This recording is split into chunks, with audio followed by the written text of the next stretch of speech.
மதுரை மீனாட்சி அம்மன் கோயிலில் நடைபெறும் ஆவணி மூலத் திருவிழாவில் சிவபெருமானின் 59வது திருவிளையாடலான நரியை பரியாக்கிய திருவிளையாடல் இன்று நடைபெற்றது.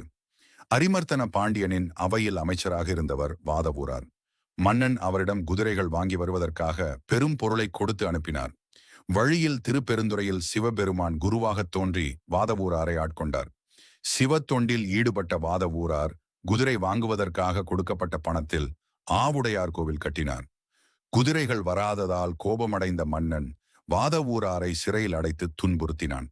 அப்போது வாதவூரார் சிவபெருமானை வேண்ட நாளை குதிரைகள் வரும் என்ற அசரீரியாக அருள்வாக்கு கிடைத்தது. சிவபெருமான் தனது பூதகணங்களை அனுப்பி காட்டில் இருந்த நரிகளை குதிரைகளாக மாற்றி அவற்றை மதுரைக்கு அழைத்து வந்தார். சிவபெருமானே வணிகராக வந்து அந்த குதிரைகளை மன்னனிடம் ஒப்படைத்தார். ஆனால் இரவு நேரத்தில் அந்த குதிரைகள் மீண்டும் நரிகளாக மாறி அங்கிருந்த குதிரைகளையும் கடித்துவிட்டு காட்டுக்குள் ஓடின. இதனால் கோபமடைந்த மன்னன் வாதவூராரை மீண்டும் துன்புறுத்தினான். உடனே வாதவூரார் சிவபெருமானை அழைக்க வைகை ஆற்றில் பெருவெள்ளம் பெருக்கெடுத்து ஓடியது. இதுவே சிவபெருமானின் 59வது திருவிளையாடலான நரியை பரியாக்கிய திருவிளையாடல்.